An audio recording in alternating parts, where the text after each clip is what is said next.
Ya.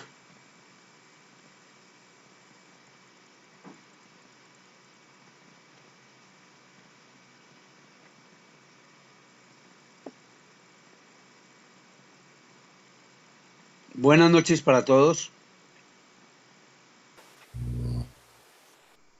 Buenas noches, profesor. Bueno, Buenas noches, esta profe. cámara está, pero molestando. Vamos a ver. Bueno, vamos a continuar Buenas noches, entonces profe. con la presentación de lo que conocemos en el emprendimiento con las características. Entonces voy a colocar la diapositiva que venimos trabajando Buenas noches, para profe. poder Buenas tenerla noches, clara. profe. Sí, buenas noches. Entonces, ¿ya la están viendo? Sí. Sí, profe. Bueno, Sí, señor. todo esto ya lo vimos el día de ayer, ya revisamos en qué consiste el emprendedor como tal, las características de un emprendedor y quedamos en esta diapositiva en la cual perfectamente vamos a analizar qué características debe tener un emprendedor, ¿cierto? Debe tener una habilidad basada en la creatividad y la innovación. O sea, el emprendedor casi que de hecho debe tener una idea, debe tratar de lograr desarrollar esa idea y ponerla en práctica. Esa habilidad debe ser manifiesta en el sentido de llevar a la realidad un producto, por ejemplo, o puede ser la transformación y modificación de un producto o de un servicio que ya existe. Entonces, esa es alguna de las características importantes del emprendedor, entendiendo también que dadas las actuales condiciones en el mercado, la propia sociedad y las instituciones de orden mundial han incentivado la creatividad y la innovación de carácter social. Algunos de ustedes, por ejemplo, en su idea, ¿quién está hablando allá? Profe, qué pena. Esperanza todavía tiene problemas de conexión. No se ha Bueno, podido conectar. pero alguien Gracias. tiene un micrófono abierto y entonces no nos deja. Bueno, listo.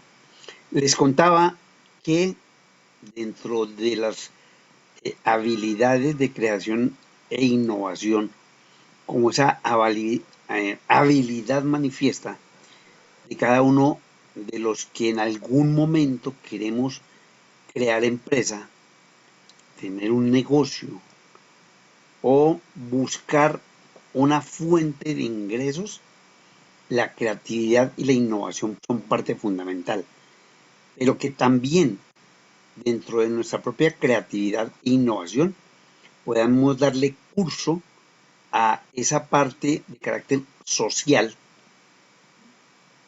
Y les estaba contando como las ideas que algunos de ustedes expresaron cuando nos contaron qué querían llevar a cabo, qué querían realizar desde la creatividad y la innovación, y digamos que nos contaron sobre la posibilidad de una fundación para solucionar un problema de carácter social, casi todos relacionados con la parte de salud.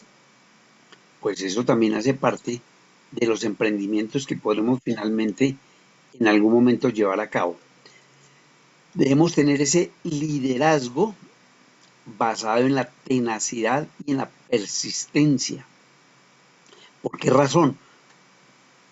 Si uno no tiene claro que al momento de iniciar una empresa, al momento de intentar crearla, va a encontrar una serie de dificultades, pues de alguna manera se está engañando, porque no todo va a ser, digamos, de color de rosa, no todo va a ser fácil, va a ser sencillo, va a ser simplemente instalar un negocio y encontrar finalmente unos resultados de carácter económico.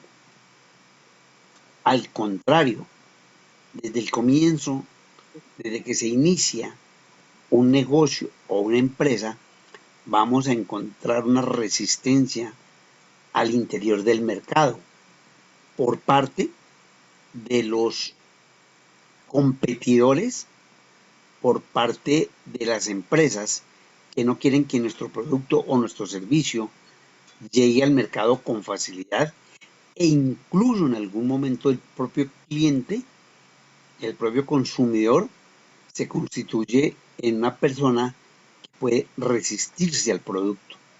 Entonces allí sale a relucir ese liderazgo por parte del emprendedor, es donde demuestra su carácter, su fortaleza, su persistencia frente a las dificultades. Es una persona que no sea milana, que no, digamos que se resiste a que en términos de mercado tienda a desaparecer su servicio o su producto. Por el contrario, eso le da más valor para pelear, para luchar en ese mercado. Debe ser una persona totalmente motivada, ¿cierto?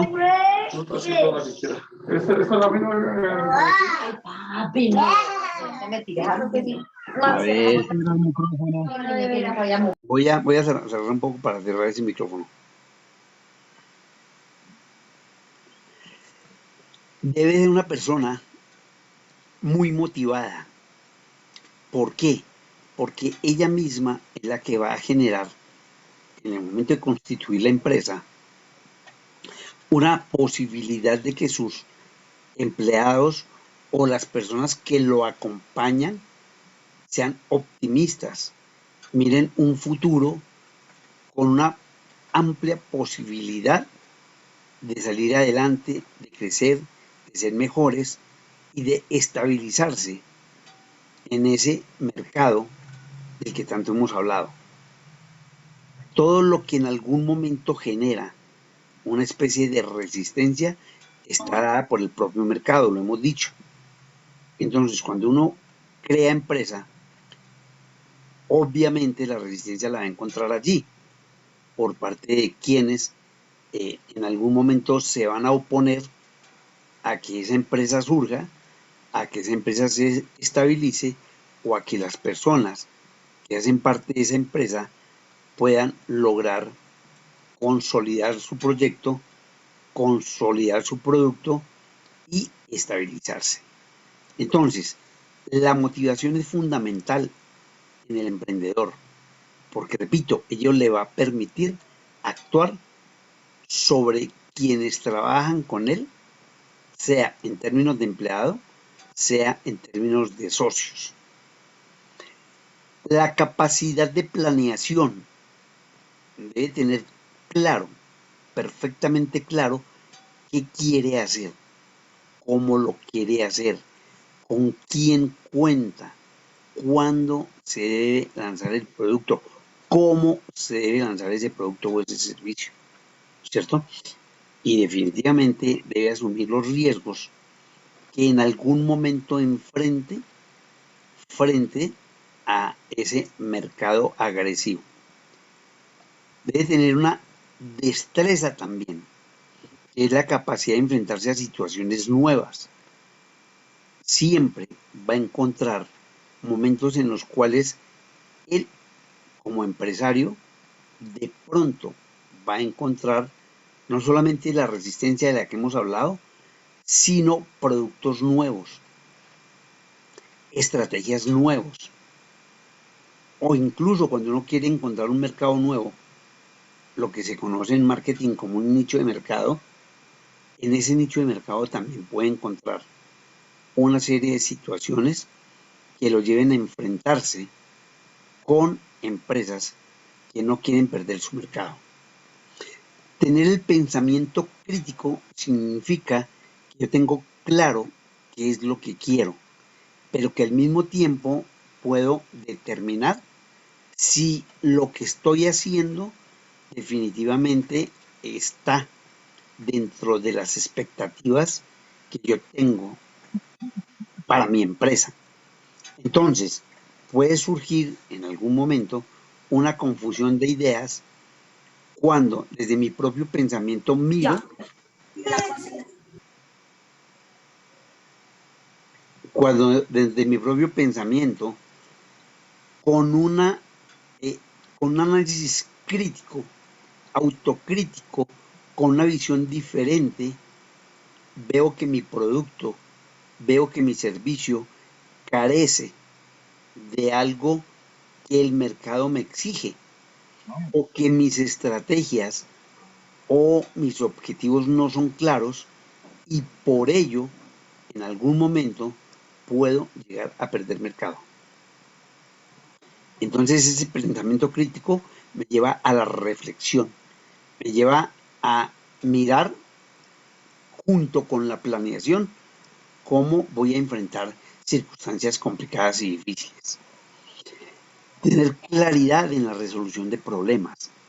Van a presentarse necesariamente, incluso en algún momento podrán ser varios problemas en el mismo momento. Ejemplo, de precios, de calidad, de servicio, y todos al tiempo. Entonces tengo que tener la suficiente tranquilidad para enfrentarlos y poder darles una solución y responder a esa situación que se está presentando. Cuando en algún momento, ¿cierto? Los países observan que es muy complicado darle acceso al empleo a la cantidad de personas que están en capacidad de entrar a laboral, ¿cierto? Yo tengo que tratar de convencerlos, como ya se ha acordado, desde la academia, para que ellos tengan un espíritu emprendedor y puedan generar sus propios negocios. Es lo que tenemos como cultura empresarial, pero que nace desde el momento en que, para el caso que nos conlleva a nosotros en el día de hoy, todos los estudiantes finalmente deben quedar con esa posibilidad de intentar crear un negocio, de soltarse un poco de ese temor y de ese miedo que nos puede llevar a perder oportunidades. Y esas oportunidades nunca o casi nunca pueden volverse a presentar. Es una situación difícil. ¿Por qué es una situación difícil? Porque normalmente nosotros estamos trabajando, ya estamos en una zona de confort, tenemos claro que estamos recibiendo un salario, tenemos claro que ya tenemos ciertos beneficios dentro de la empresa y sabemos perfectamente que si yo inicio un negocio por fuera de la empresa en la que en este momento estoy cómodo, tengo que asumir riesgos. Tengo que mirar qué puede suceder cuando yo mismo me desemplee para hacer en algún momento un empresario o una persona con posibilidades de ser empresario. Tengo que mirar hasta dónde debo asumir ese riesgo y debo asumir ese reto. Entonces tampoco se trata simplemente de decir voy a ser empresario y voy a salirme. No, hay que analizarlo. Hay que mirar qué posibilidades ciertas tengo para crear empresa. Normalmente este tipo de actividad se dirige hacia quienes no están empleados o a quienes en algún momento también aspiran a mejorar sus ingresos. Por esta razón, las organizaciones en el mundo han creado entidades dedicadas a promover los pequeños emprendimientos, porque esto tiene un valor importante en la economía, sobre todo al considerar que la demanda de trabajo suele crecer a un ritmo constante superior al de la oferta. Pues como ya lo hemos analizado, vemos que la cantidad de personas que llegan al mercado laboral en busca de trabajo es mucho más grande que las que el propio mercado ofrece para absorber esas personas que quieren ingresar al mercado laboral. Entonces, volvemos al cuento, que es muy difícil de que un empleado, ¿cierto?, se transforme en empresario, o más bien que una persona que pase por una situación de crisis esté dispuesto a aceptarlo. El que pasa por una crisis, digamos, que posiblemente no tiene otra salida, así sea un negocio, así sea una venta, que él dentro de su propia habilidad y dentro de su propio medio busque cómo darle respuesta a esa situación de no contar con un empleo, pero al mismo tiempo buscar la solución creando ese medio a través de un negocio o a través de una empresa.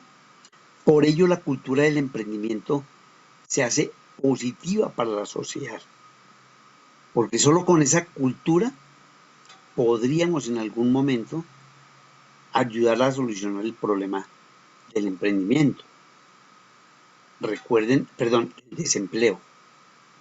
Recuerden que no solamente es el Estado, sino las particulares, sobre todo los empresarios, con su responsabilidad social, quienes en un momento determinado ayudan a que esa brecha entre los que tienen empleo y los que no lo tienen puede llegar a disminuir.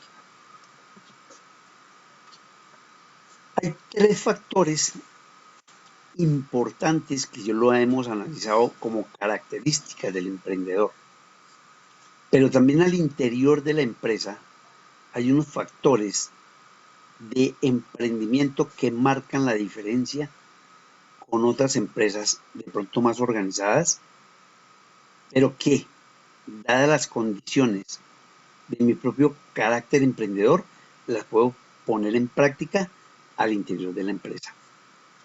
Una es el liderazgo. Entonces, como esa habilidad para influenciar en la manera de pensar o de actuar de otras personas. Entonces, allí, ¿qué hacemos?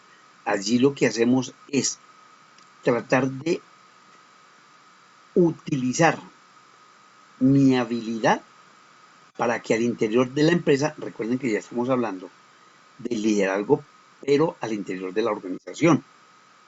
Ya las características como emprendedor ya las analizamos. Ahora vamos a mirar cómo desde la empresa algunas de esas características pueden llevarme a conseguir resultados que favorezcan mi empresa. Una, el liderazgo, como esa posibilidad de influir en los demás para que ellos cambien su posición, cambien su forma de mirar, de pensar, su visión y de pronto la pongan al servicio de la empresa. Pero no se trata simplemente de hacer cambiar a las personas, ¿cierto? Sino que lo que hace verdaderamente líder a un individuo es la capacidad de tomar iniciativas, de proporcionar ideas innovadoras y no simplemente de dar órdenes. Uno cree que el líder es el que ordena, el que manda, el que da órdenes, simplemente porque está en un cargo en el que tiene ese poder para tomar decisiones y al mismo tiempo ese poder le permite llegar a los demás para poder en un momento determinado, entre comillas, obligarlos a hacer alguna actividad de la organización. Claro, todo dentro de la organización, ¿no? Un superior o un líder o un director no puede aprovecharse de su condición para obligar a los empleados a hacer cosas diferentes. Y no se trata, como les decía, de poder, no se trata en algún momento de conseguir que se pueda tener claro cómo voy a lograr que los demás entiendan y acepten que hay un líder, que también tiene un poder, pero que en la forma como lo utilice, en la forma como él lleve a su equipo a conseguir resultados, es un líder creativo, es un líder influyente y es un líder positivo. Entonces allí es donde recae la importancia del líder, cuando logra una buena comunicación y mejora la capacidad de integración de los miembros, todo con el fin de lograr el objetivo común de las empresas, que es obtener una utilidad o conseguir algunos propósitos que se ha propuesto.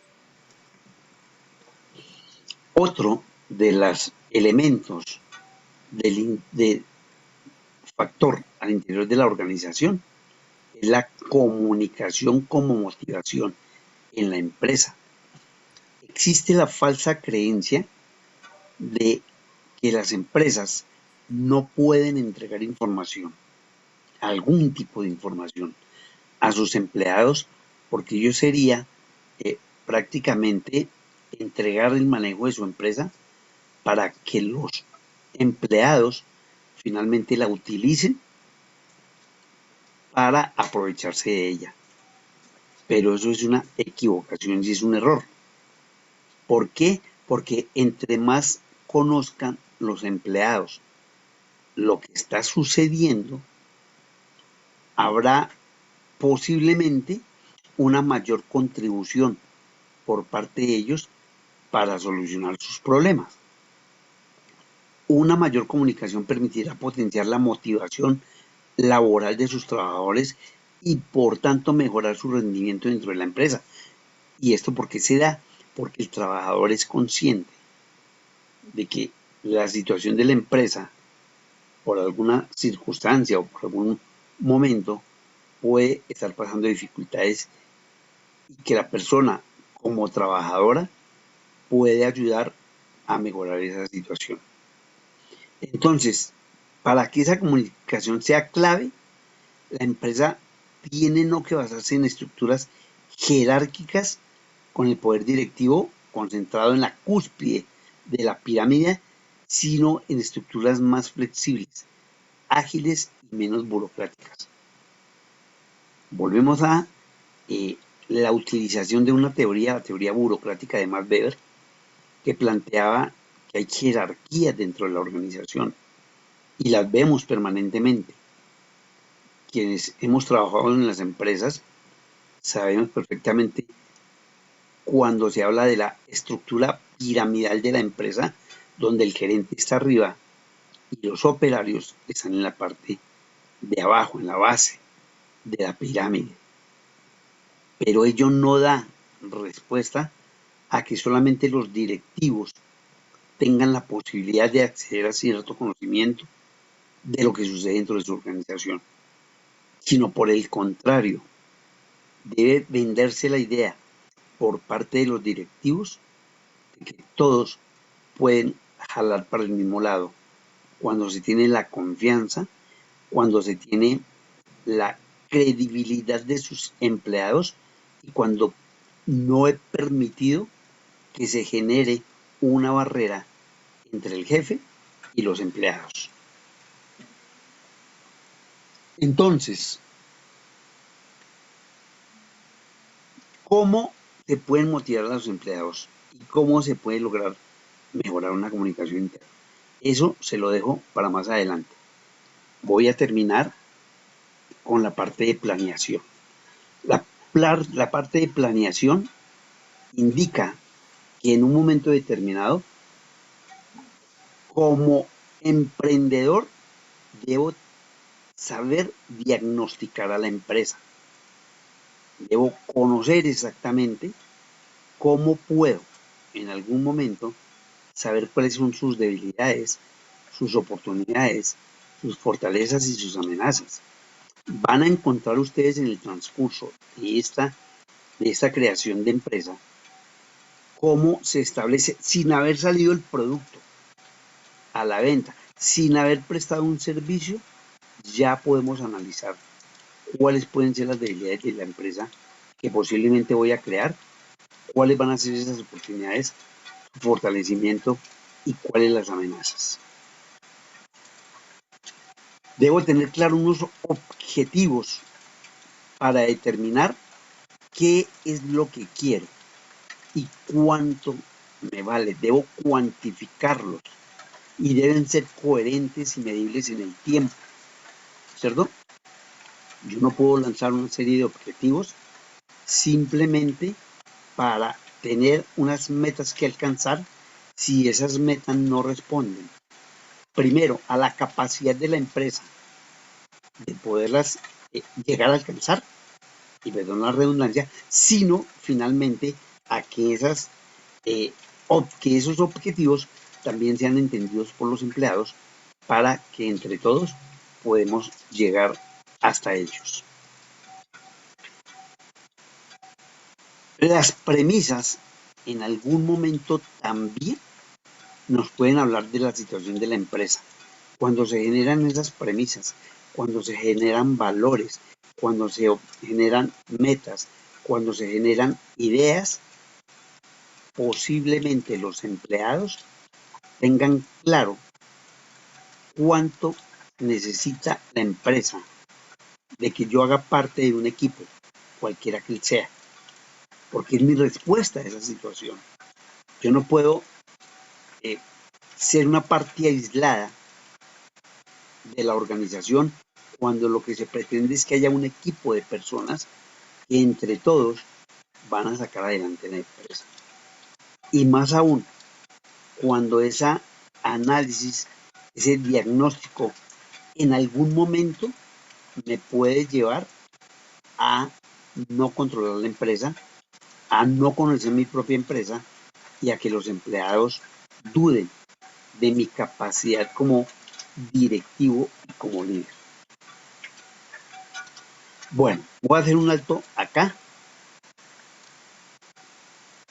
para entrar a la parte final de las instituciones que apoyan directamente el emprendimiento como un medio para alcanzar resultados dentro de la empresa.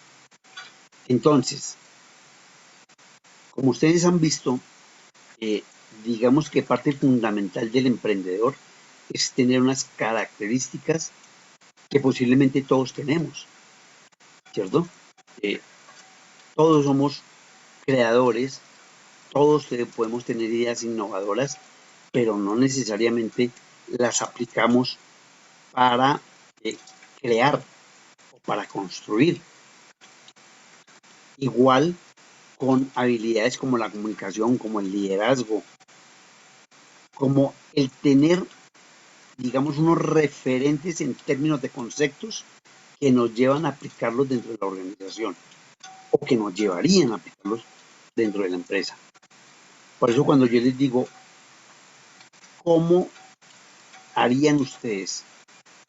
¿Cómo pondrían en marcha una serie de ideas para motivar a sus empleados y llevarlos a que entiendan su empresa y de verdad estén junto a todos los que de alguna manera conforman esa organización?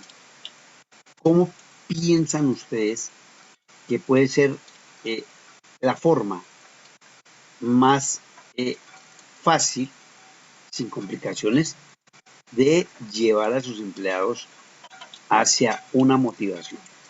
Cuéntenme.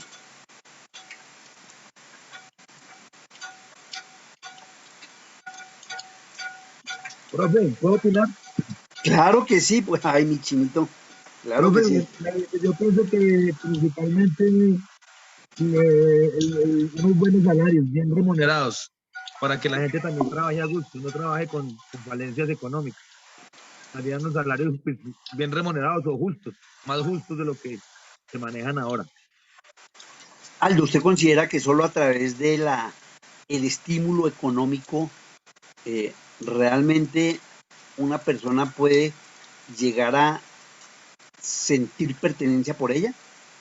No, profe, no considero que solamente, pero considero que sería uno de los factores que podría hacer que el trabajador trabaje más motivado. No, hay muchas cosas también, como el trato, como el valor que le den al trabajador, y hay otras cosas también, pero yo pienso que eso sería uno de los factores que hacen que el trabajador también llegue al trabajo motivado, ¿no?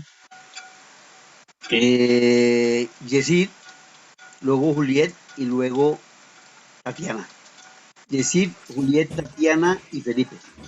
Buenas noches, profe. Buenas noches, Yesir. Bueno, profe, yo creo que la motivación empresarial es un conjunto de muchos factores. Lo que nos habla Aldo, de pronto puede tener un poco de razón el salario, pero eso no es todo, porque es que el salario depende mucho los cargos que ocupe cada persona en una empresa, ¿no?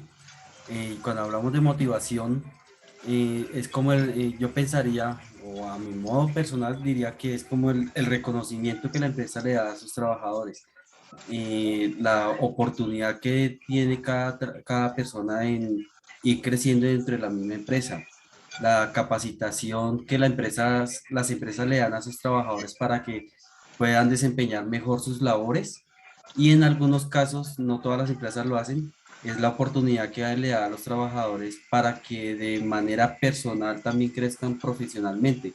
Algunos dan de pronto el espacio para estudiar, otros dan ayudas económicas para estudiar. En algunos otros casos es obligatorio estar estudiando para poder ser reconocidos con ascensos. También algo que se ha venido perdiendo en las empresas y más ahora en estos dos últimos 2 años es la integración, donde los trabajadores comparten unos con otros, incluyendo a los jefes.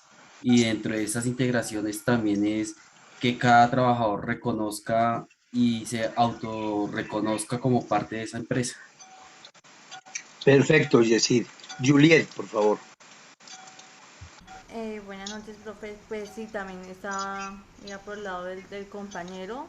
Obviamente el salario es muy importante porque pues uno ve en otros lados que uno dice, no, pues me están pagando más, pero son una serie de factores que digamos hay que mirar a nuestro colaborador, que ya no se dice empleado, de una manera más integral, estar pendiente de lo que le pasa, si de pronto estar con él más cercano, no sé, a veces se sabe, todo el mundo tenemos problemas, que si tiene algún problema familiar, que si tiene algún problema de salud, estar siempre pendiente del trabajador que le acontece, intentar siempre ofrecerle beneficios que aunque sean pequeños, por ejemplo, no sé, un auxilio funerario, que un auxilio X o Y, pero eso les motiva mucho, siempre estar pendiente como qué actividad podemos hacer por el trabajador para que esté contento.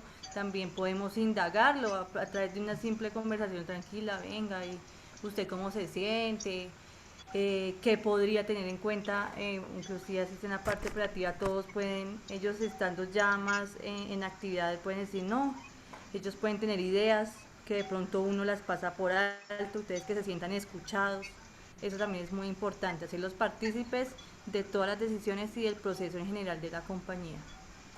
Muy bien, Juliet. Tatiana,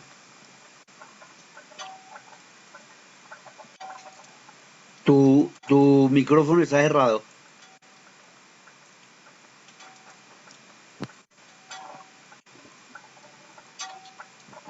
Tatiana. ¿Ya me escuchan, profe? Sí, ya. Ya te estoy Ahora hay escuchando. algo que se llama salario emocional, que no precisamente es remuneración económica, sino son espacios dentro de las oficinas, espacios dentro de lugares del trabajo, máquinas dispensadoras de café, agua, tinto. Todo eso ayuda a que los empleados se sientan conformes dentro de nuestras instalaciones. Perfecto, Tatiana. Cristian Maecha. Bueno, yo por parte de mi experiencia, pues hay un área en la empresa donde estoy que se llama bienestar laboral. Sí, esta área lo que pues busca es lo que, como su nombre lo indica, el bienestar de los empleados. Digamos, yo cuando entré, yo venía a una empresa donde los horarios eran muy extensos, ese tipo de cosas.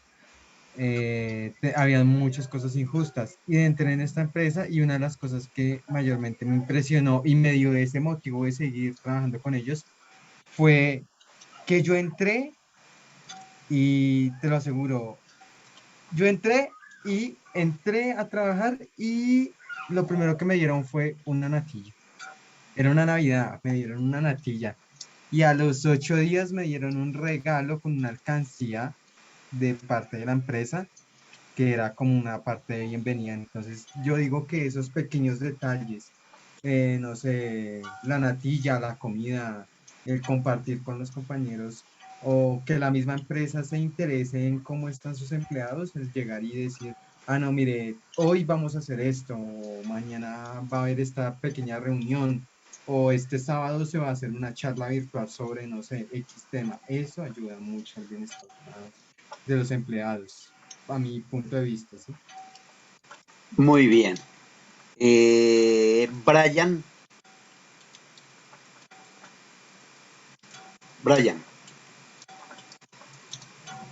Sí, señor. Cuénteme, Brian. Yo creo.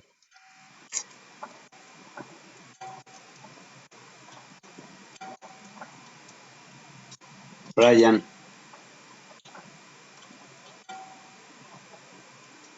¿Se perdió la conexión, Brian? No, ¿me escuchan? Sí, perfectamente, Brian. Ok.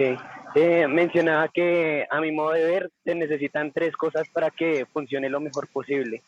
La primera es un plan de trabajo, un buen plan de trabajo que se proponga por parte de la empresa en el que se agregue la parte emocional, obviamente, el bienestar de los empleados, que tengan también cada cargo un objetivo específico y claro de lo que deben hacer, cuáles son sus funciones y de qué manera tienen que hacerlo. Y por último, un incentivo, que puede ser un incentivo como un reconocimiento, no necesariamente remunerado, o de pronto un permiso, una salida, cosas así, realmente hacen que el empleado se sienta valorado dentro de la organización y que sienta que está haciendo las cosas de la mejor forma. Perfecto, Brian. Giovanni.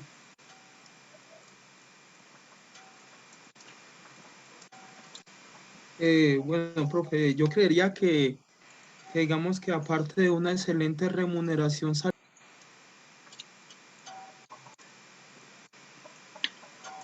Micrófono, Se te fue el Giovanni. audio. Micrófono, audio. listo, profe. Ya. Entonces yo creería que aparte de una buena remuneración salarial, pues el ambiente laboral influye mucho en los procesos también, ¿sí? Porque digamos que a veces tú sales de tu casa, no tuviste un buen día y llegas a la empresa y también el ambiente se torna pesado, entonces, o sea que la gente no se motiva como para hacer las cosas de buena manera, ¿sí? Y pues como han dicho muchos compañeros, el reconocimiento también. El reconocimiento hace que el empleado se motive, digamos, a dando lo mejor, a seguir creciendo, a seguir aportando en las empresas también, ¿sí? Y por otra parte, pues digamos que se me fue la frase, que el jefe directo esté un poco pendiente del trabajador también, porque en muchas ocasiones dejan líderes en los procesos y digamos que, o sea, no tienen la buena actitud para dar una explicación, entonces el jefe no te diga haga tal cosa, sino pues, ven, esto se puede hacer de tal manera, ya es algo muy distinto y el empleado se lo puede tomar de otra manera, ¿no? Muy bien, Giovanni. Alison. Profe, yo considero que algo que puede motivar a los empleados es ser partícipe del crecimiento de la empresa, o sea, que su opinión con respecto a ciertos temas sea reconocido y en cierta forma sea adaptado a la empresa, porque es que eso hace digamos, por ejemplo, yo que soy empleada, busque a través de mis capacidades, desarrolle mis habilidades y que sea en pro del crecimiento de la empresa. Muy bien, Alison. ¿Y Nini? Profe, pues mis compañeros han dicho bastantes cosas, pero pues yo digo que lo que hacen es, por ejemplo, cuando celebran el día del cumpleaños de uno, cuando celebran el día del niño, el día de la familia, todo esto nos lleva a motivarnos a quedarnos en esa empresa, no tanto por un salario, sino por el bienestar que hay dentro de la empresa. Esto lo influye mucho los jefes. Los jefes son como una motivación. Digamos que en las empresas hay mucho, como dicen, hay roscas, ¿sí? Entonces, el jefe directo es el que permite o no permite que existan estos tipos de agrupaciones, digámoslo así, que se agrupan ciertas personas y entonces solo ellos y solo ellos, no. Cuando hay motivación para los empleados, entonces hay integración. Y en el momento de haber integración, hay crecimiento tanto personal como para la empresa, porque todo esto lo lleva al crecimiento de la empresa. Algo que influye mucho las empresas es el servicio al cliente. El cliente es lo más importante en una empresa. Pero de igual manera, internamente dentro de las empresas también debe haber un clima laboral que uno se sienta satisfecho o a gusto. Porque si nos damos cuenta, nosotros permanecemos más trabajando que en nuestra propia casa. Entonces, es como nuestra segunda familia, ¿sí? Porque independientemente de que de pronto el compañero no nos caiga bien o nos caiga mal, o sea, bien o mal, siempre vamos a estar con ellos. Entonces, me parece que influye mucho los jefes de esta relación que haya entre el grupo y que haya crecimiento, tanto personal como laboral. Eso me parece a mí. Perfecto, Nini. Y a todos, digamos, han tenido en medio de sus opiniones, pues la característica fundamental es que, digamos, la empresa de alguna manera motive a sus empleados. Inicialmente desde el punto salarial, pero se puede también hablar de otro tipo de motivaciones que lleven al trabajador realmente a sentirse bien tratado, como que haya un respaldo de la organización. Pero yo les hago una Profe, pregunta, es que necesariamente, obvio, es la parte fundamental, el ser humano como persona entre la organización, sentirse motivado, pero es solamente a través de motivaciones que uno se puede identificar con la empresa. O sea, si la empresa de alguna manera es una buena empresa, pero digamos que no tiene una buena motivación hacia el empleado y la vemos en una situación de pronto un poco difícil, tendrían que aplicarme uno de estas motivaciones para que yo pudiera reaccionar tratando de proteger la empresa. Hola, profe, ¿puedo opinar? Sí, claro. ¿Quién, por favor? Jonathan López. Jonathan. Listo, profe, gracias. Bueno, eh, todos sabemos la situación por la cual está atravesando el mundo. Todas las empresas han sido golpeadas fuerte. Debido a eso, muchísimos compañeros de la entidad, algunos lastimosamente, este virus los golpeó fuerte al gerente, a los directores. Y bueno, gracias a Dios estuvimos como que 3 personas al frente. Nunca decidimos cerrar la entidad, trabajamos fuerte durante toda la pandemia. Pues eso fue como que el plus también para los directivos, la junta directiva. Y gracias a ese esfuerzo que nosotros hicimos, hoy día pues la empresa nos paga la universidad, diplomados, nos da 2 días por semestre De vacaciones nos regalan 25 días, nos dan una bonificación anual, muchísimas prebendas, es una buena entidad. Yo creo que también en los momentos difíciles es ahí donde uno debe mostrarse. Y no solamente no, que la empresa es malísima, que la empresa no nos quiere dar nada.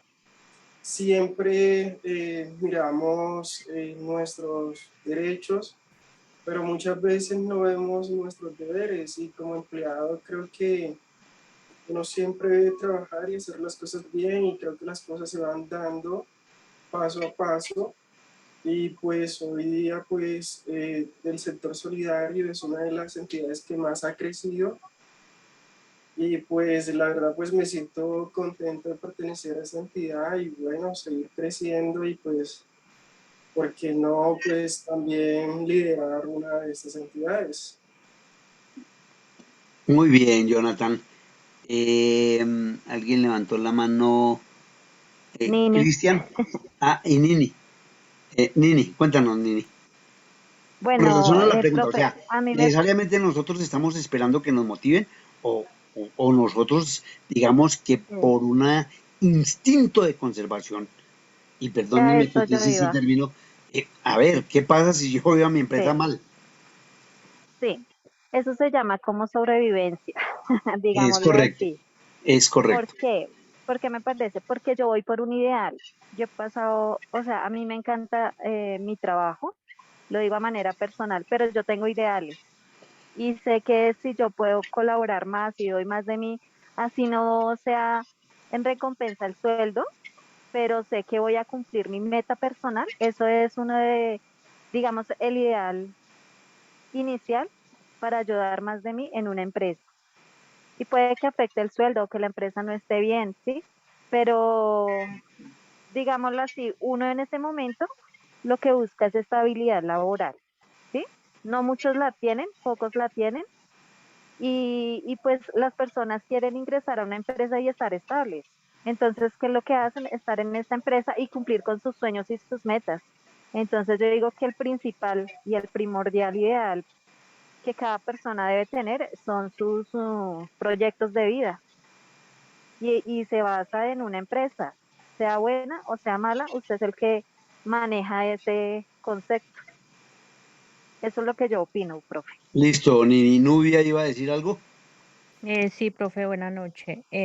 Con respecto, pues, más o menos a lo que decía mi compañera y el compañero Jonathan, yo personalmente creo que también es como por iniciativa propia, por ese sentido de pertenencia que le dé uno a, como a la empresa donde está laborando, independientemente de si gane o no remuneraciones, si le suben al sueldo.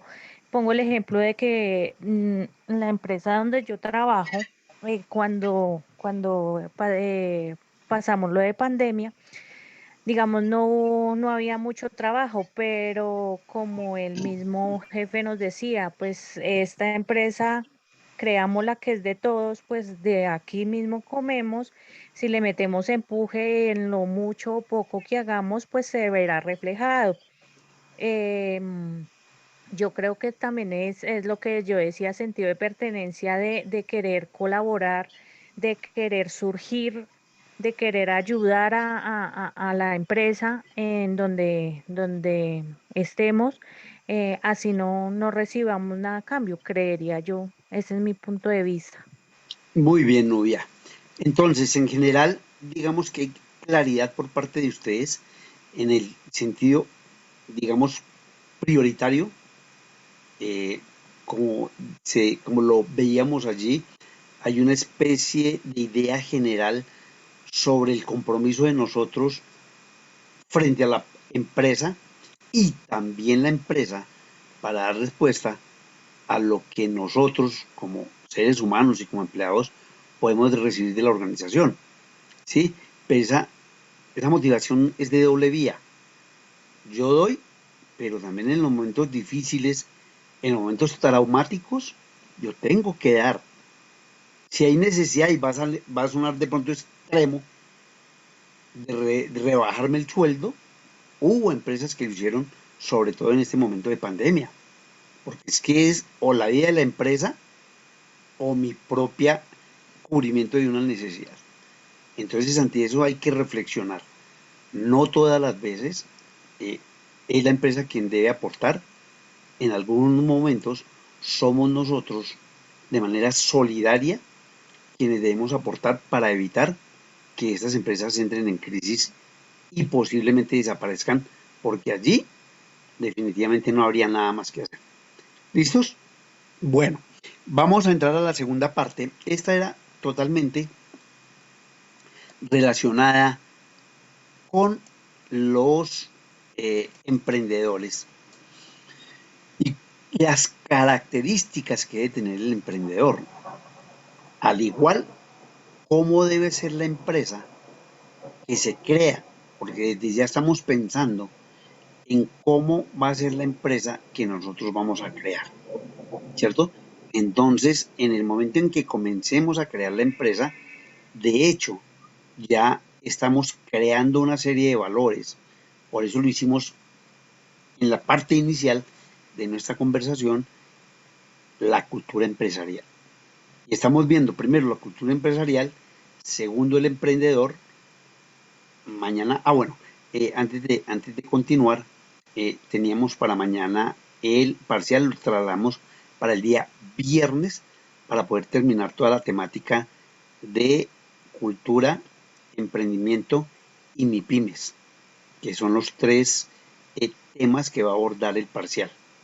Entonces, por eso, pues, por el tiempo, vamos a llevar el parcial para el día viernes. ¿Es claro, por favor? Muchachos, ¿es claro? Sí, señor. Bueno, Sí, señor. queda para el viernes. Sí, señor. No mañana. Mañana vamos a ver Sí, señor. MIPYMES. Bueno, perfecto. Entonces, vamos a encontrar toda una serie de organizaciones a nivel mundial y en Colombia directamente que apoyan el emprendimiento como esa forma, como esa manera realmente de poder dar respuesta a la difícil situación del empleo. Es claro también para ustedes que lo que se pretende con estos comentarios antes de crear la empresa es trazar o crear un contexto en el cual ustedes tengan claro que efectivamente, primero, uno de los graves problemas en el mundo es el desempleo. Dos, una de las posibles soluciones sea el emprendimiento. Y tercero, cuando yo intente ser emprendedor, ¿cómo lo haría? ¿Bajo qué circunstancias? ¿Y en quiénes encontraría en un momento determinado esa mano financiera especialmente y una mano consejera que me ayude a crear empresa? Cuando, digamos, las organizaciones mundiales se dan cuenta que todos atraviesan por la misma situación, todos, no hay ningún país en el mundo, aún desde el punto de vista de los famosos países desarrollados, como Estados Unidos, como todos los países europeos, como algunos países asiáticos, como China, como Japón, que han alcanzado un crecimiento económico igual, tampoco han dado solución a un 100% en el empleo. Entonces se reúnen todas estas personas, toman conciencia de la necesidad de crear no solamente objetivos de paz, de seguridad, de sostenibilidad mundial, que se alcanzan por parte de los gobiernos, sino que a través del tejido empresarial, a través de la colaboración del sector empresarial, se pueden desarrollar objetivos de desarrollo sostenible para que el mundo sea un mundo mejor. A veces esto se queda en retórica, pero de alguna manera los gobiernos intentan dar respuesta a esa problemática general que se vive en un determinado país. No es sencillo, no es fácil, no es simplemente consigamos dinero y vamos a entregárselo a las personas que lo necesitan, porque el dinero se gasta. Era uno de los principios de economistas como Keynes, de economistas como Smith. O sea, la idea no es entregarle dinero a todo el mundo, porque eso no tiene ningún sentido. Cada uno recibe dinero y lo primero en lo que piensa es en gastárselo no a través de la creación de una empresa, sino a través de una satisfacción de una necesidad que tiene. Entonces, por eso no se mira cómo se puede llegar a un momento en el cual es más importante que la persona aporte que entregarle de una vez un dinero para poder dar respuesta a esa problemática. Hay una frase oriental muy conocida que muchos la hemos escuchado. No se debe entregar el pescado, sino se debe enseñar a pescar. Eso resume lo que hemos conversado. O sea,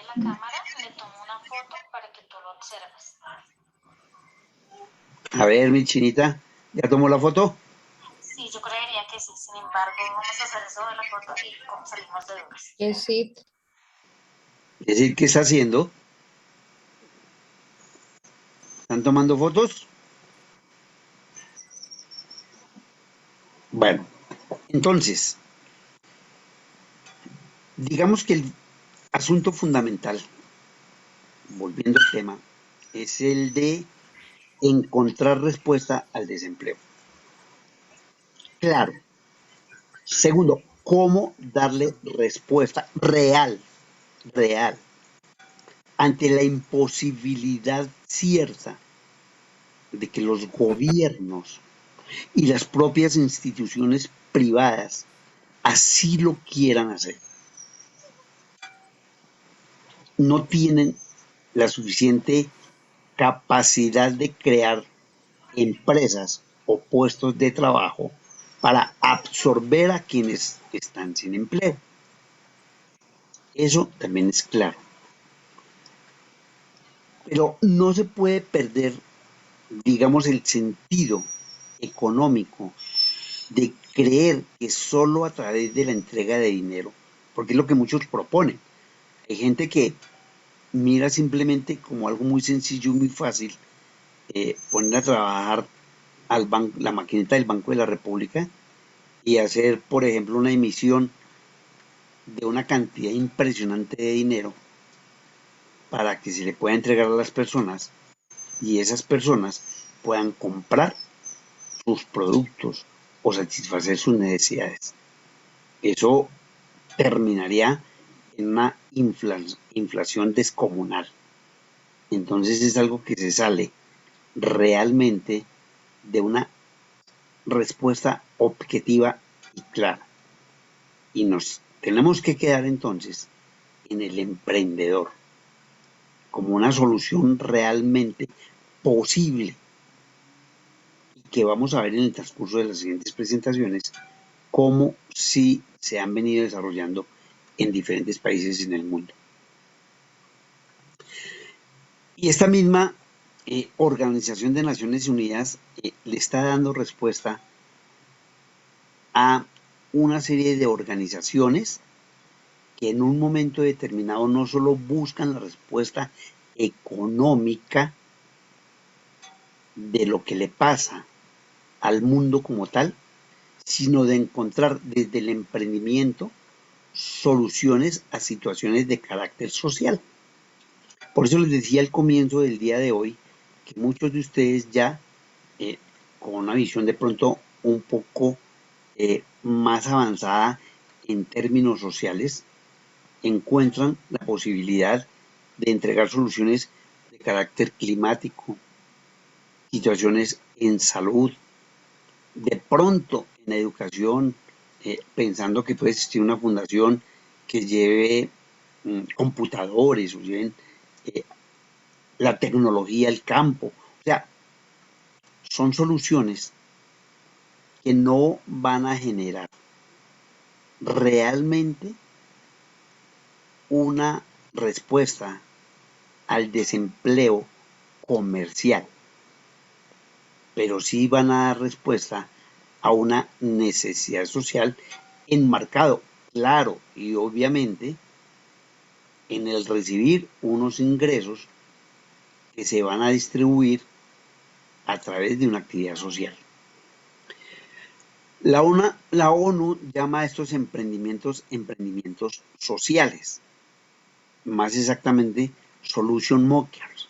Son representantes del mundo científico, académico, técnico y social que utilizan los objetivos del desarrollo social como guía para crear empresa que contribuye a que se cumplan los ambiciosos objetivos en el 2030. Las personas se reunieron en el 2012 y plantearon unos objetivos que supuestamente se deben cumplir en el 2030, ¿cierto? Pero en el 2015 dijeron, oiga, algo se nos quedó por fuera de estos objetivos, ¿cierto? Y dentro del propio emprendimiento pusieron como una especie de actividad social para aquellas personas que tuviesen de verdad una respuesta social hacia problemas muy ambiciosos en términos de llegarle a personas que necesitan, de verdad necesitan, por sus propias condiciones, de la ayuda social. No solamente se pueden dar fundaciones que contribuyan a la salud, fundaciones que contribuyan a la educación, fundaciones que contribuyan al medio ambiente, sino fundaciones que también contribuyan a la solución de la alimentación, que contribuyan a llegar a familias que definitivamente, así se quiera involucrar en el mercado laboral, no cumplen con determinados requisitos para hacerlo, pero necesitan solucionar sus problemas. Algunos de estos emprendimientos son Syria Tracker, un sistema que mapea todo el contenido digital como videos, tweets, fotos o textos que se generan en zonas en conflicto. Entonces, a ver, por poner un caso clásico en nuestro país, infortunadamente está siempre en el marco del conflicto, como si se establecieran este tipo de videos y de tweets y de fotos en zonas como Buenaventura, como en el Amazonas, como en el norte de Santander, para que la gente tome conciencia y para que el Estado tome conciencia de situaciones reales que han llevado a que el conflicto impida de alguna manera que se entre a estas partes a solucionar esos conflictos. La Sun Culture, una tecnología de irrigación por goteo que utiliza paneles solares para funcionar. Aquí ya es una parte de la tecnología y que también algunos de ustedes, creo que por ahí los escuché, de los paneles solares. O el City Safer, un geolocalizador para ganado que ayuda a los granjeros a monitorear la salud y la localización de sus animales. Creo también que por ahí escuché, pues esto ya es un poco dirigido hacia el campo, pero creo que escuché en ustedes, cuando se perdían las mascotas, es más o menos una idea muy similar, pero aquí directamente relacionada con el campo. Las tendencias en la creación de empresas siguen siendo inferiores a las tasas previas a las crisis en la mayoría de las economías de la Organización para la Cooperación y el Desarrollo Económico. Antes de la crisis la situación era tan caótica, aun cuando en Canadá, Francia, Noruega, Países Bajos, Reino Unido y Suecia, las tasas fueron muy altas al final del 2015 y principios del 2016 que antes de la crisis, o sea, antes de la pandemia, existían ya situaciones bastante complicadas. Por eso les digo y les cuento que no solamente es en Colombia donde se produce esto. Países como Canadá, Francia, Noruega y los que están acá atraviesan situaciones de dificultad, no solamente desde el punto de vista del desempleo, sino de la satisfacción de necesidades. Entonces hay que buscar soluciones. Por eso se habla de los objetivos de desarrollo social, porque el problema no es solo de empleo, el problema también abarca situaciones de necesidad para vivir o sobrevivir, como se quiera manejar, ¿cierto? Entonces, es claro que en estos países ya han entrado en juego una serie de fundaciones desde el emprendimiento para dar respuesta a la crisis que atraviesan por razones de ingreso. No tienen cómo comprar alimentación, no tienen dónde vivir de una manera digna, no cuentan con los elementos necesarios para vivir. Y vuelvo y repito, aquí están presentando lo que sucede en países potencialmente desarrollados.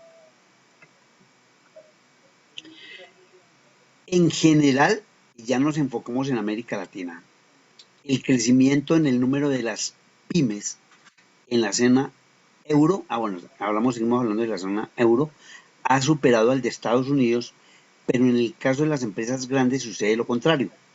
¿Por qué? Porque las pymes tienen menor productividad laboral. Entonces hay factores estructurales que sustentan la brecha de productividad entre la zona euro y Estados Unidos. ¿Qué significa este comentario? Resulta de que las pymes en Europa han crecido más que en Estados Unidos porque la tendencia en Europa es a trabajar menos a través de las reformas laborales que se han hecho. Pues allá no se hace como en América, donde se trabajan 8 horas diarias.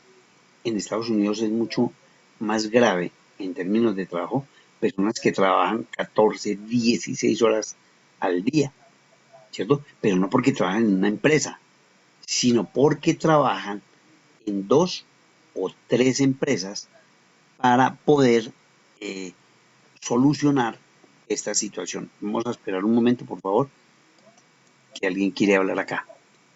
Jonathan inicialmente y luego Nini. Jonathan. No, perdón, profe, es que la mano levantada. Ay, mi chinito y Nini. No, señor, yo sí quiero preguntar. He escuchado que en Colombia somos el país más perezoso a nivel laboral. Sí, o sea, yo sé que ese tipo de comentarios a veces no es agradable, pero hay una tendencia, sobre todo en ciertas zonas, y no me voy a relacionar a quiénes, donde a la gente no le gusta trabajar. Sí, Colombia tiene ese problema, pues no muy pronunciado, porque tampoco seríamos exagerados y estaríamos faltando a la verdad, pero sí existen lugares, sí existen personas que no les gusta trabajar. Sí, cuéntame. Pero eso depende como la economía del país, ¿no? También, No, de la zona. ¿no? Lo que estoy diciendo es claro. ¿Solo la zona? La zona, por ejemplo, en las partes calientes, Okay. Tú ves que en la costa, por ejemplo, ya que está ahí varias Ya lo personas que dijo. son de allá, a las 12 del día ya cierran y vuelven a trabajar a las 3 de la tarde o 4. Sí. En algunos casos no es porque no quieran, sino porque la condición climática es demasiado fuerte, ¿cierto? Pero hay otras que sí efectivamente, digamos, no son muy dados a trabajar, porque les Pero parece también aburrido. había, o bueno, yo analizándolo que distingo personas que trabajan en diferentes países, me dicen que pagan muy bien las horas. Si yo me pongo a analizar, digamos, Canadá, que es uno de los países que trabajan, tienen hasta 3 trabajos, y uno les pregunta, bueno, ¿cuánto ganan? Y ganan muy bien. A Muy bien. comparación de la moneda colombiana, o sea, sí, sacando la diferencia y pues digamos, Convirtiéndola. exacto, ganan Sí, muy bien. de dólares canadienses a pesos colombianos. Sí, obvio, obvio. No No, solamente. no Sí. eso, sino que a nivel económico como de vida de las personas, digamos en Canadá la vida es como más económicamente, es económica, por decirlo así. Quiere que le cuente algo muy a ver, con base en tu comentario, para que tú ganes bien en Canadá, tienes que trabajar. Ojo lo que estoy hablando. Trabajar es trabajar. Y le voy a colocar un adjetivo que de pronto no es válido. Tienes que trabajar como, perdónenme, Giovanni, es simplemente un argumento y Jonathan. Tienen que trabajar como negros. O sea, usted va a Estados Unidos y usted trabaja en 3 partes, no es como acá en Colombia, que usted viene, se sienta en una oficina o ahí si está en alguna parte, cumple sus 8 horas y adiós. No, allá es a trabajar de una forma bastante fuerte. Los talleres en Estados Unidos, las fábricas textiles, donde van a trabajar los colombianos, estoy hablando de Colombia, y que conozco, porque he hablado con ellos, han venido a Colombia, visitan y cuentan. Son las 2 3 de la mañana y esas fábricas no es como en Colombia, que aquí las cierran a las 8 de la noche y las vuelven a abrir a las 8. Esas fábricas no paran nunca, nunca. Son Por ejemplo, 24 horas continuas. En 24 China, por horas ejemplo, continuas. ¿Sí? En China, por ejemplo, también he escuchado que allá el mismo empleador les paga el hospedaje y no es un hospedaje donde usted tiene una habitación, sino son unos cubículos donde trabajan y más en confección, trabajan las personas y tienen solo su cama y Pero comparten el resto. En allí sí China, sea lo contrario de lo que estamos hablando en sí, Canadá. Allá sí, el porque allá salario sí es es terrible y allá trabajan las famosas ciudades dormitorio que tú estás contando. exacto, exacto. Vamos a suponer que la ciudad dormitorio de Bogotá fuera Soacha, que prácticamente lo es, ¿cierto? Donde vienen a trabajar a Bogotá, pero se van a dormir en Soacha. Digamos que en términos reales sería eso, a manera de ejemplo, con lo que sucede en China. Pero en China no es como Soacha. En China a veces son cambuches, a veces son lugares bastante complicados. Cubículos. Es correcto. O sea, eh, lo que pasa es que a veces nosotros no dimensionamos la situación del problema del mundo. ¿Sí?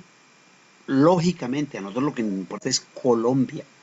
Lo que a nosotros y no nos podemos consolar con que allá en esos países la situación es mucho más complicada en términos de empleo que en Colombia, porque allá en Oriente son 2.000 millones de personas.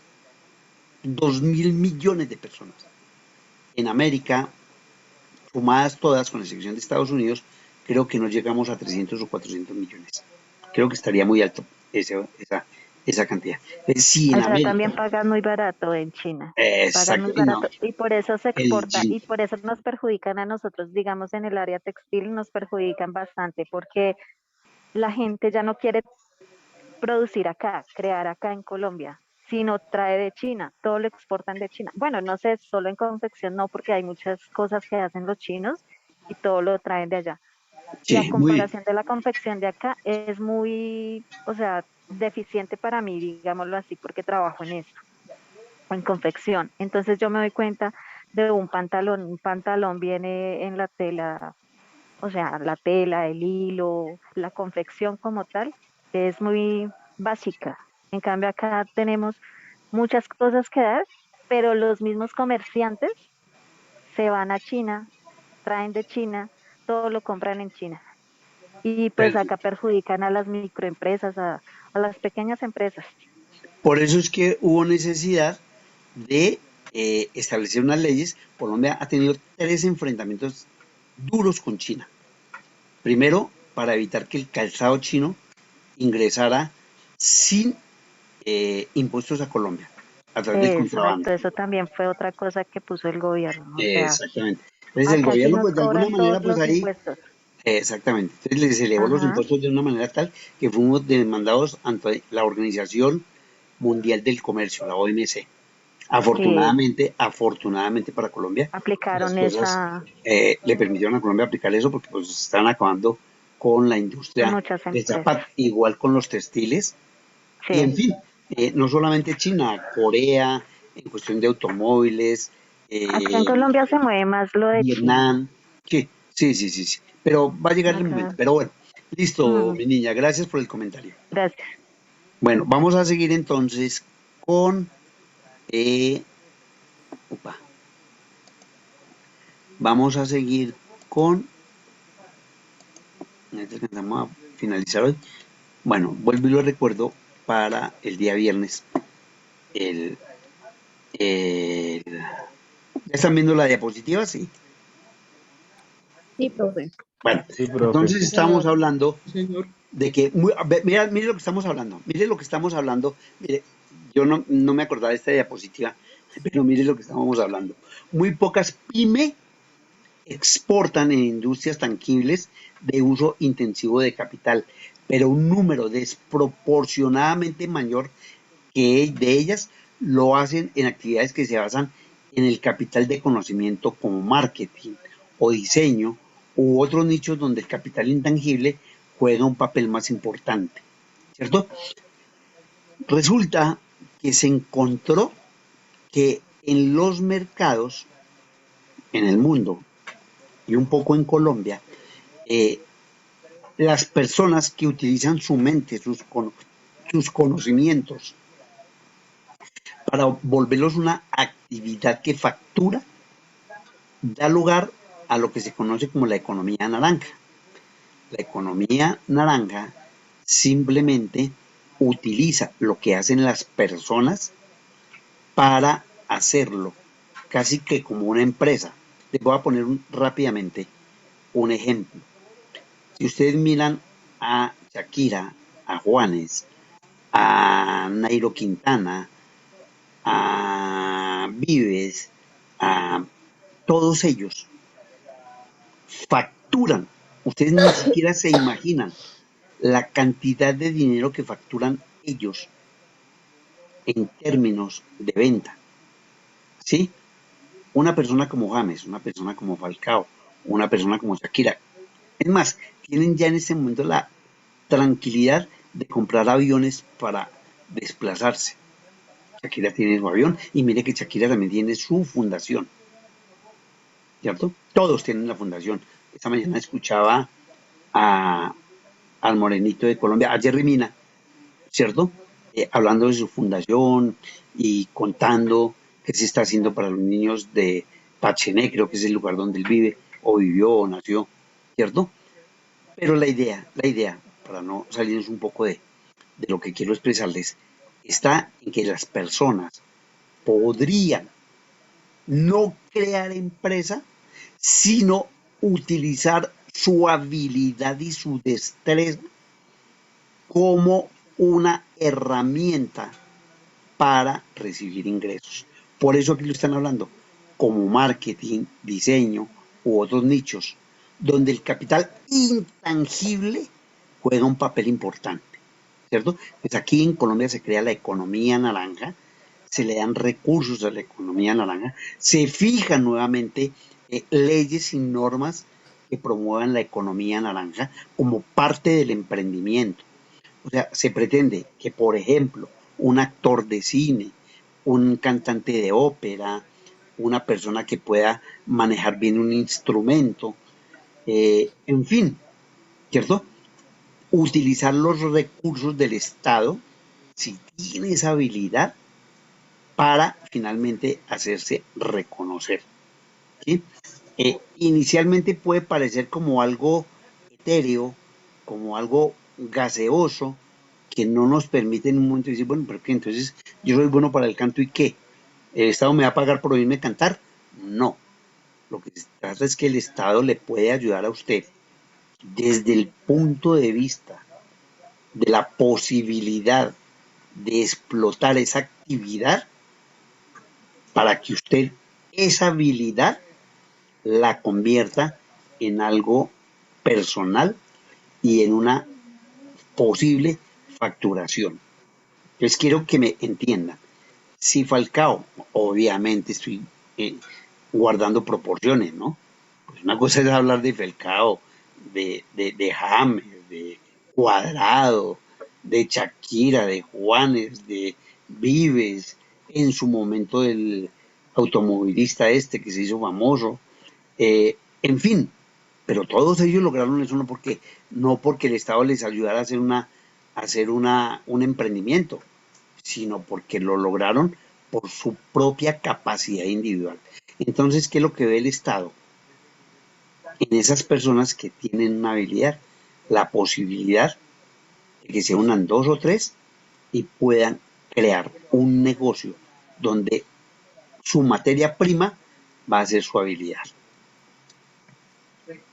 Profe, en cuanto a Sí, las fundaciones, se supone que son fundaciones y que son sin ánimo de lucro, ¿cierto? La sí, mayoría, señora. es lo que Sí, tengo señora. entendido. Sí, Pero son las que más plata manejan. pues obviamente porque son, a ver, para crear una fundación usted necesita, mejor dicho, ¿quién está viendo fútbol por allá? A ver, por favor. Bueno, entonces, resulta que en un momento determinado, eh, las fundaciones se constituyen, lo hablamos allá, ayer creo que fue, se constituyen en una forma de evadir impuestos. O sea, cuánto cree que se evita pagar impuestos Shakira al gobierno nacional cuando Por ese eso la dinero crean. que le tenía que pagar al Estado lo va a utilizar para crear su fundación y mantener no solamente a personas, escuchen bien lo que les estoy explicando, no solamente a personas que necesitan, sino a las personas que dentro del negocio realizan una actividad. ¿Sí? Entonces, por esa razón, es necesario darle la importancia a la economía naranja. Eh, a veces puede escucharse como algo demasiado optimista. Y entonces este profe vive soñando porque a todo momento que el Estado, que da, que quita, que no sé. Pero es que hay que ser realistas. Estamos en un país complicado, difícil, un país que no realmente encuentra soluciones por diversas circunstancias, por corrupción, por la violencia, la guerrilla, el paramilitarismo, la delincuencia común. Y eso nos hace un país bastante difícil. Afortunadamente no es un país inviable. Afortunadamente mal. Y diría más mal que bien. De todas maneras estamos acá y tenemos unas oportunidades. Se No podría somos, decir que la vida es un negocio. podría ser, podría ser. Entonces, al utilizar eso que les estoy contando, la propia habilidad para generar negocio, no es algo, digamos, utópico, es una realidad. Y llegamos al mismo cuento que hemos contado de los emprendedores. Yo no creo en mis propias habilidades. Yo no creo realmente en aquello que puedo hacer desde mí mismo, sino que normalmente pienso en que debo ser una persona que me emplee para poder obtener un ingreso. Entonces miren acá el ranking de los 6 factores que determinan el puntaje emprendedor de cada país. El porcentaje de personas que dirigen su propio negocio. Personas que tienen intenciones de crear un emprendimiento en los próximos 3 años. Los que lo han hecho recientemente, los que ven buenas oportunidades en el país, los que creen que tienen las capacidades para crear su propio negocio y los que le tienen miedo al emprendimiento. Aquí están todas los factores que de alguna manera nosotros sentimos en algún momento. Y eso fue medido por la OCDE. Y atérrense, comenzamos a manejar cifras. Atérrense que Colombia, ahí lo estoy mostrando, para que ustedes no crean que es un invento mío o que yo de pronto estoy vendiendo la idea de que ser emprendedor es muy sencillo. No, tiene sus riesgos, pero miren la realidad en el mundo de lo que pasa con Colombia en términos de emprendimiento. Colombia es el tercer país más emprendedor de la Organización para la Cooperación y el Desarrollo Económico, según datos de Circle Loop. El primer país emprendedor del mundo es Corea del Sur, el segundo es Chile, el tercero Colombia, por encima de países como de un país como Estados Unidos. Y todo esto que acabamos de ver acá, porcentaje de personas que tienen intenciones de crear, los que han hecho recientemente, los que están medidas acá. Y Colombia, entre los que ven buenas oportunidades en el país, el 64.8% en encuestas realizadas por la OCDE ven con buenos ojos el emprendimiento. Y ustedes pueden mirar acá si realmente es cierto el emprendimiento en Colombia o no.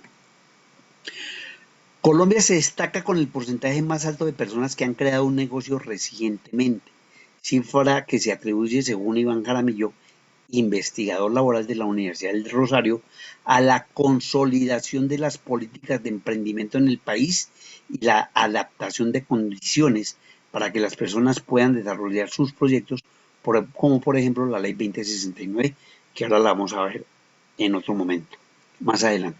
En las otras variables se señala que 64.8%, lo que les acabo de señalar, 64.8% de los colombianos creen que tienen capacidades para empezar un negocio, mientras que 39.5% no lo haría por miedo al fracaso. En la visión empresarial del país, 47.9% cree que existe una buena oportunidad para desarrollar empresas y 33.9% piensa desarrollar su idea de negocio los próximos 3 años. El ranking además resalta que el país está produciendo una nueva generación de emprendedores y que 31 empresas colombianas aparecieron en la lista del Financial Times 2020 de las compañías de más rápido crecimiento en las Américas. Por su parte, Chile, Chile nos gana con un puntaje de 6.9% sobre 10, es el segundo país más emprendedor del mundo.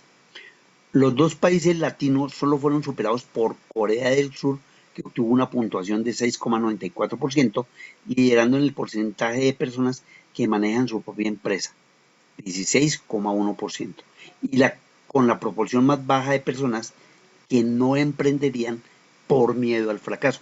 Miren que es muy bajo, el 13.8%. ¿Puedo decirle algo, profe? Claro que sí, mi niña. Vamos a cerrar ahí para terminar mañana y escucharlos a ustedes. Ya. Profe, pues ese porcentaje que dice ahí es que acá en Colombia dan por hecho que un independiente es la persona que vende aguacates, que vende tomate en la calle.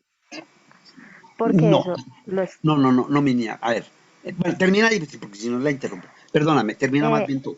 Es un concepto que tengo porque un día escuché por noticias que éramos emprendedores, pero entonces colocaban como ejemplo la señora que puso las arepas, el señor que vende aguacates, el señor que vende tomates, todos somos emprendedores e independientes, pero Sí. es la misma situación en la que nos pone Colombia, o sea, en buscar otra forma de ingreso que no sea por medio de una empresa, porque digamos a nivel empresarial, empleados hay pocos, independientes, le llaman independientes a estas personas.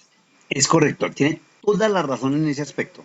En eso no te voy a, digamos, a decir lo contrario, porque es una realidad. La informalidad en Colombia es de más del 50, creo que 55% sobre la totalidad de las personas que laboran en Colombia. Es cierto, demasiado cierto. ¿Cierto? Cierto. Entonces, resulta que para la OCDE, que es una organización externa a Colombia, no es ni el Ministerio del Trabajo, ni es el Espectador, ni es el Tiempo, ni es Semana. Ellos evalúan las personas que han hecho emprendimiento a través de empresa, que han creado una empresa. El que tiene un negocio como el que tú me acabas de contar o nos acabas de El que tiene RUT. enseñar, es el que, exactamente, es el, no, pero los que venden naranjas y todo eso no tienen RUT. Los que mira la OCDE sí son los que tienen RUT. O sea, es totalmente lo contrario. El que vende naranjas, limones, los señores que hacen alrededor de las plazas de mercado, ellos no se pueden considerar Pero eso como era lo que decían empresarios. en esa noticia o en eso que tengo el concepto. Y yo Son decía, pero ¿cómo informales, van a son decir eso? informales, sí, sí, Ajá. son informales y eso sí es claro. Ahora, hay emprendedores, escúchame bien, como yo lo planteé incluso en el ejemplo de ayer, de una señora que sale a vender empanadas. En el Y término crece. de 6 meses, 8 meses, crece y ya no solamente tiene, ya quita su mesita, ya se instala dentro de un local, ya contrata a otra persona para que le ayude. Ella ya no es informal. Y lo que tú acabas de decir es cierto, ya tiene un RUT porque ya tiene que legalizar su empleo, ¿cierto? Pero el que se queda en la calle, que infortunadamente, y ustedes lo saben, no les gusta pagar impuestos, no les gusta encerrarse detrás de un local. Si los van a cerrar, ellos protestan, no están de acuerdo con ello. ¿Cuántas veces se intentó terminar con los vendedores informales de la carrera 3 en Chapinero? Los únicos que lograron terminar definitivamente fueron los de la avenida 19. Yo no sé si ustedes alcanzan a recordar que era una librería impresionante desde la Caracas hasta la Cuarta, ¿cierto? Entonces, los propios vendedores informales se resisten a la formalización, porque si los formalizan, los cuentan, y si los cuentan, ya entran en el nivel de personas que después de una determinada cantidad de ventas, obviamente altas, comienzan a pagar impuestos. Es ahí O donde sea, van exactamente. las pequeñas y medianas empresas, las SAS y esto, que pues en una clase con el profesor Armin nos decía que pues lo que yo me di cuenta, no, con el profesor José, que los que más pagaban impuestos eran los del medio. Lo que habla, Y no, las grandes sí, empresas, o sea, las grandes empresas los exoneran de muchos impuestos que realmente deberían pagar y aportar a, claro, pues, digamos, a la economía colombiana. claro que En sí. cambio, las pequeñas empresas son a las que sí les cobran ICA, RT IVA, RT Fuente. Perfecto, En perfecto. cambio, o sea, Sí. las otras dos A ver, están. digamos que hay ciertas preferencias, entre comillas. Eh, Bavaria. Bavaria es una de las empresas colombianas que más aportan en impuestos. Perdón, 3.200.000.000.000 de pesos pagó en impuestos. El Grupo Santo Domingo pagó 2.800.000.000.000 en impuestos. ¿Qué es lo que agrava la situación del pequeño empresario? ¿Sí? Que desde el momento en que comienza a facturar, ellos les colocan un límite de vender. O sea, mientras usted venda, por decir algo, voy a dar ejemplos que no son reales, porque el profe, usted nos dijo anoche, no. Es un ejemplo que yo en este momento estoy tomando la cifra porque no la recuerdo exactamente. Si vende más de, digamos, diariamente vende 20.000 o 30.000 pesos, pues no va a pagar nada. Pero hay personas que en la calle se colocan ventas de 100.000 pesos, 150.000. Si usted lo lleva al mes, está facturando entre 3 y 4 millones de pesos. ¿Sí? Y a ellos no les gusta pagar impuestos, obviamente. ¿Sí? Entonces hay una serie de circunstancias y de situaciones que en algún momento van a generar que las personas sean resistentes a formalizarse.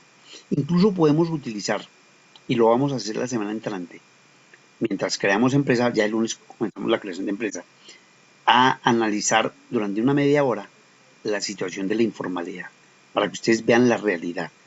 A mí me gusta es que ustedes tengan claro los conceptos sobre lo que en algún momento se basa la economía colombiana. ¿Sí? Para que ustedes tengan los datos reales, ustedes mismos investiguen y vengan y me digan, profe, me pasó esto y esto y esto. Ustedes, no yo, ¿cierto? Sobre la informalidad en Colombia. Y por qué a veces, no siempre, los vendedores informales se resisten a la formalización. Bueno, muchachos, terminamos por hoy. Mañana continuamos y solo hasta el viernes tenemos parcial. Que tengan buena noche y juiciosos. Gracias, profe. Yo a ustedes. Gracias, profe. Buenas noches. Hasta luego. Bueno, Gracias, profe. Hasta luego. Gracias, hasta profe, luego. hasta luego. Gracias, profe.